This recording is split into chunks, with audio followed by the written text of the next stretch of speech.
Doctor Mohammad Yunus. Doctor Mohammad Yunus, আপনাকে আমাদের অনুষ্ঠানে স্বাগত জানাই। আমরা আপনাকে ধন্যবাদ জানাই আমাদেরকে সময় দেওয়ার জন্য। আমাদের সাথে আরো রয়েছেন বেগম খালেদা জিয়া, আপনাকে আমাদের অনুষ্ঠানে স্বাগত জানাই। আপনি আমাদের সময় দিয়েছেন, সেজন্য আমাদের কৃতজ্ঞতা জানাবেন।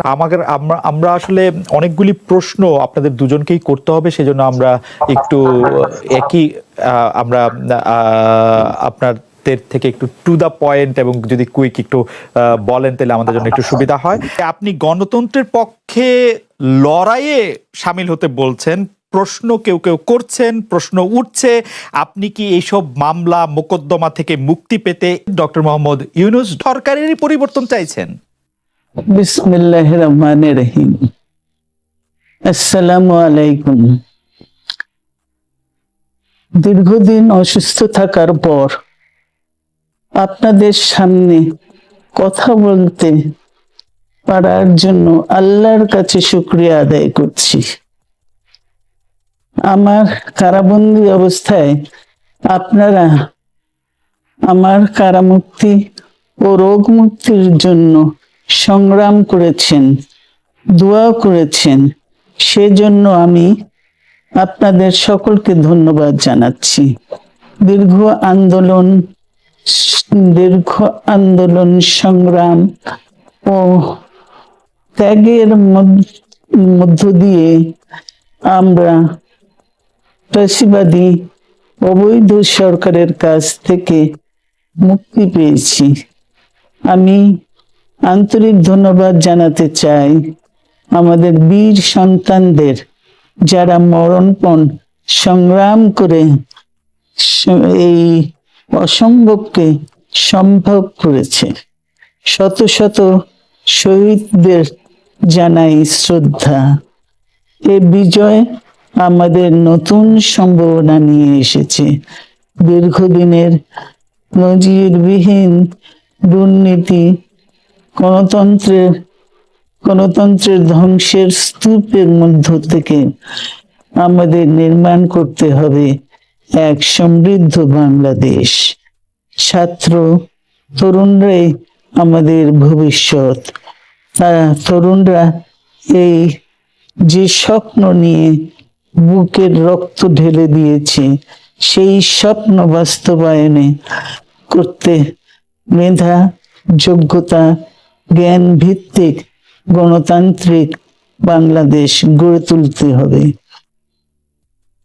শোষণহীন সমৃদ্ধ বাংলাদেশ, সকল ধর্মের গোত্রের অধিকার নিশ্চিত করতে হবে। শান্তি, প্রগতি আর সাম্যের ভিত্তিতে আধুনিক বাংলাদেশ নির্মাণে আসুন আমরা তরুণদের হাত শক্তিশালী করি। ধ্বংস নয়, প্রতিশোধ নয়, প্রতিহিংসা নয়, ভালোবাসা, শান্তি ও জ্ঞান ভিত্তিক সমাজ গড়ে তুলি। কিছু না বলেও আপনি যে দুর্যোগের মধ্যে আছেন, বললে না জানি কি হতো, আপনার মন্তব্য একটু শুনতে চাই। অবস্থাটা হলো, আমি বলছি দেশের কাউকে কিছু বলি এমন কথা তো নয়। বাইরে বিদেশেও যে সবাইকে যে সাদরে নিয়ে আসি তাও না, তাদেরকে অনেক শর্ত দিই আমার এই কথাগুলো লেখার ছাপানোর আগে আমাকে বলতে হবে, যাতে আবার এমন কোনো কথা শব্দ এমন থেকে না যে আমি আর বিপদের সম্মুখীন হবো। আমি শুধু বিপদ থেকে দূরে থাকার জন্য এটা করছি, কারণ আমি চারদিকে বিপদের মধ্যে আছি। আপনি যখন বলছেন যে গণতন্ত্র মানবাধিকারের পক্ষে এক কণ্ঠে কথা বলার আহ্বান আপনি জানাচ্ছেন, আপনার কাছে কি মনে হচ্ছে যে গণতন্ত্র মানবাধিকারের পক্ষে এখন বহু পক্ষ বহু কণ্ঠ, এটা আসলে এক কণ্ঠে কেউ বলতে পারছে না বা সাহস পাচ্ছে না বা বলছে না, এরকম আপনার মনে হচ্ছে কিনা? আমার মনে হচ্ছে তাই, কারণ বলতে পারছে না তো, মুখ খুলে সব গণতন্ত্রের কথা বলতে পারছে না। কাজে সেটা বলা, এক বাক্যে বলা, পরিষ্কার কণ্ঠে বলা, এটা আমাদের সবার দায়িত্ব, তো জাতীয় দায়িত্ব এটা, যে না হলে গণতন্ত্র বলে কিছু থাকবে না আমাদের জন্য। আদৌ গণতন্ত্র বলে কিছু থাকবে না। আপনাকে কি তিনি তার প্রতিদ্বন্দ্বী মনে করেন, নাকি সত্যি তার কাছে এমন কোনো তথ্য রয়েছে যে আপনার বিশাল কোনো রাজনৈতিক অভিলাষ রয়েছে? আপনি কি রাজনৈতিকভাবে তার প্রতিদ্বন্দ্বী হয়ে উঠছেন বলে তিনি আপনাকে অপছন্দ করছেন, না কি কারণে, আপনার কি মনে হয়? আমার মনে হয় উনি মনে করেন যে আমি দেশের সর্বোচ্চ ডাকু, সন্ত্রাসী, কিংবা আমি অপরাধী, আমি সেরা চোর এই জাতীয় জিনিস মনে করেন, কাজে সেগুলো ব্যাখ্যা করেন উনি তার মাকে, এমন সব কটু শব্দ ব্যবহার করেন যাতে মনে হয় যে আমার সম্বন্ধে তার ধারণা খুবই খারাপ। আসলে এটা নিয়ে কথা বলাটা একটু বিব্রতকরই, কিন্তু কেউ কেউ এটা বলে থাকেন যে বিশেষ করে যে 2007 সালে যে 111 সরকার আমরা যাকে বলি, তাদের যে বিরাজনীতিকরণের একটি চেষ্টা, সেই চেষ্টার মধ্যে আপনার অংশগ্রহণ আছে কিনা। যদিও বারবার বলা হয় যে আপনি আসলে সেই ক্ষমতাটা দখল করতে চেয়েছিলেন, অথচ আমরা উল্টা শুনেছি, আপনার মুখেও শুনেছি, যারা ওই সময় কৌশলভ ছিলেন তাদের মুখেও শুনেছি যে আপনাকে আসলে অফার করা হলো, আপনি সেটি ফিরিয়ে দিয়েছিলেন।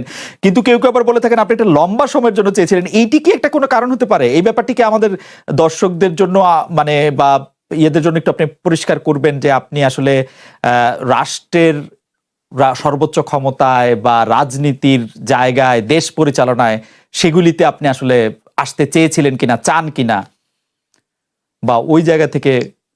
যদি চাইতাম খালেদ, যদি চাইতাম, তখন যখন মিলিটারি আমার বাসায় এসে বসে রইল সারা রাত আমাকে রাজি করানোর জন্য, আমি তো লুফে নিতাম। রাজি করানোর জন্য বসে থাকতে হবে কেন? আমি যদি ক্ষমতাই চাইতাম বলে আর চলেন চলেন, কি করতে, কি কোন জামাটা পড়তে হবে দেখিয়ে দেন, এখনই যাচ্ছি। আমি তো সেটা করিনি, তাদের সঙ্গে তর্ক করেছি, সারা রাত ধরে তর্ক করেছে যে না ভাই আমাকে দিয়েন না, আমি এই কাজের উপযুক্ত না, আপনারা অন্য লক্ষ্য যান। তারা আমার উপরে মন ঠিক করে ফেলেছে আমাকে নিতে হবে। আমি বারে বারে বলতেছি তাদেরকে, তারা নিরাশ হয়ে ফিরে গেল, বললো যে সকালবেলায় আবার আসবো, সকালবেলায় আসলে তখন আপনি আমাদেরকে বলেন যে রাজি আছেন। ঠিক আছে, তা না হলে তো আমি সঙ্গে সঙ্গে রাজি হয়ে যেতাম। কে ছাড়ে যে আপনাকে দেশের পুরো সরকারের প্রধান হবার জন্য আহ্বান জানাচ্ছে, বাংলাদেশে এরকম কয়জন মানুষ আছে বলবো যে না আমি এই দায়িত্ব গ্রহণ করব না। আমি তো করলাম সেটা, এখন আমার নামে বলা হচ্ছে 10 বছর চেয়ে। আমি বছর দিয়ে তো পুষ্টই উঠে না, তারপরে এরপরে তো কয় বছর কয় কাণ্ড। আমি 10 বছর দিয়ে কি করবোটা কি? আমি 10 বছর দিয়ে, আমি তো বলছি আমি এই কাজের জন্য নই। দেশে আমার দেশ পরিচালনা করা আমার দায়িত্ব না, আমার কাজ না, আমি জানি না এটা কিভাবে করতে হয়, আমি যেটা জানি সেটা করি। আপনার হাত দিয়ে যখন গ্রামীণ টেলিকমের প্রতিষ্ঠা হয়, তখন এর আয় থেকে আপনি গ্রামীণ ব্যাংকের সদস্যদের জন্য ব্যয় করার কথা বলেছিলেন বা ভেবেছিলেন। আপনি গ্রামীণ ব্যাংক থেকে চলে আসার সময় বা ওই আগে পরে আমরা দেখেছি যে সে আর্টিকেল অফ অ্যাসোসিয়েশনটা আসলে ওই একই রকম নয়, বদলানো হয়েছে। তো গ্রামীণ ব্যাংকের বা গ্রামীণ টেলিকমের এই বেনিফিশিয়ারি থেকে গ্রামীণ ব্যাংকের সদস্যদের আসলে বাদ কেন দেওয়া হয়েছে? মানে এইটার পিছনে কারণ কি? এখন গ্রামীণ টেলিকমের যে লভ্যাংশ তা কোন খাতে আসলে ব্যয় করা হয়, বা মানে যে আয়টা, মুনাফা, সেটি আসলে কিভাবে ব্যয় করা হয়? গ্রামীণ টেলিকম একটা স্বতন্ত্র প্রতিষ্ঠান।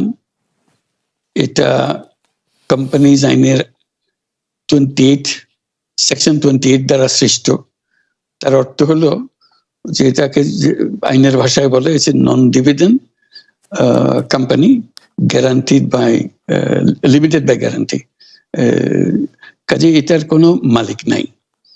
কাজেই মালিক যেহেতু নাই, এটা তার নিজের নিয়মে যারা গ্যারান্টি দিয়েছে, যারা গ্যারান্টির পরিমাণও খুব সীমিত, লিমিটেড বাই গ্যারান্টি, এটা 1000 টাকা। মানে যদি যত তোলপার হয়েও যায় কোম্পানিতে, বহু পাওনা থেকেও যায় লোকজনের, যারা এটার পরিচালনা পরিষদে আছে তাদের দায়িত্ব হবে 1000 টাকা পর্যন্ত, এর দায়ী থাকবে 1000 টাকা পর্যন্ত, এর বেশি তার দায়িত্ব থাকবে না। কাজে এত সহজ সরল একটা জিনিস। তো সেটাই হলো গ্রামীণ টেলিকম। গ্রামীণ টেলিকম তখন একবার বলেছিল যে তাদেরকে কিছু কিছু সহায়তা দেবে এটা উপায় অর্জনের কাছ থেকে। এটা তাদের নিজস্ব সিদ্ধান্ত, এটা কারো চাপারও সিদ্ধান্ত না। যে সিদ্ধান্ত, সেই সিদ্ধান্ত অনুসারে সেই সমস্ত যে পরিমাণ টাকা তারা বলেছিল দেবে, এখানে দিয়ে যাচ্ছে। এই পর্যন্ত 500 কোটি টাকার উপরে দেওয়া হয়েছে এই সাহায্য সহায়তা থেকে। কাজে ওইটা যে আমরা বা গ্রামীণ টেলিকম এটার থেকে পৃথক হয়ে গেছে, তার যে কথা দিয়েছিল, কথা পুরো, এটা একটা কথা দিয়েছিল, এটা পূরণ করছে না, এটা আইনগত কোনো বিষয় যে আইনে বাধ্য হতে আপনি দিতে বাধ্য হবেন, এরকম কিছু ছিল না। কাজে এই ধরনের বিষয়টা এই টেলিকমের বিষয়ে বলা। গ্রামীণ ব্যাংকের আপনি যখন মানে গ্রামীণ টেলিকমটা আপনি প্রতিষ্ঠা করেন, সেই সময়ে গ্রামীণ টেলিকমের সাথে গ্রামীণ ব্যাংকের সম্পর্কের যে বিধিমালা, সেই বিধি কি আপনি যখন চলে এসেছেন গ্রামীণ ব্যাংক থেকে সেটি পরিবর্তন করা হয়েছিল? তো সেই পরিবর্তনটি মানে পরিবর্তনটির জায়গাটা যদি আমাদের একটু পরিষ্কার করতেন। পরিবর্তন ছিল যে আগে এটা নমিনেট করতে পারতো গ্রামীণ ব্যাংক, চেয়ারম্যান পদের জন্য একজন লোক নমিনেট করতে পারতো। আমরা যেহেতু গ্রামীণ ব্যাংক থেকে আমাদেরকে সরিয়ে দেওয়া হয়েছে, তখন আমরা মনে করলাম যে এটা রাখার আর দরকার নাই। গ্রামীণ টেলিকম থেকে সেই পদটা আমরা পরিষ্কার করে দিয়েছি যে এখন এটা আর দরকার নাই। এইটুকুই পরিবর্তন হয়েছে। এটা ন্যায়সঙ্গতভাবে পরিবর্তন করার ধারা অনুযায়ী যা যা করতে হয় সেটা করা হয়েছে। এতে তার ইচ্ছা বা তার কর্তব্য, তার করণীয় যে অবজেক্টিভস আছে, কোথাও পরিবর্তন হয় নাই। এই ক্ষেত্রে আমাদের এই বিষয়ে আর কি এইটাই আমাদের আরেকটা প্রশ্ন, সেটা হচ্ছে যে গ্রামীণ টেলিকম কি গ্রামীণ ফোন থেকে প্রায় 37% লভ্যাংশ পায়, যে এবং যদি পায় 34% লভ্যাংশ পায়, সেই 34% লভ্যাংশের যে টাকাটা, সেই টাকাটা কোথায় বা কি উদ্দেশ্যে ব্যয় করা হয়? সেই সামাজিক ব্যবসায়, যেটি আসলে আপনার প্যাটেন্ট করা সোশ্যাল বিজনেস, সেটির কাঠামোটা আসলে কি বা সেটি কিভাবে আপনি করেন? সামাজিক ব্যবসা হলো এমন একটা নতুন ধরনের ব্যবসার চিন্তা, যেটা আমরা প্রমোট করছি, আমরা নিজেরা প্র্যাকটিস করছি।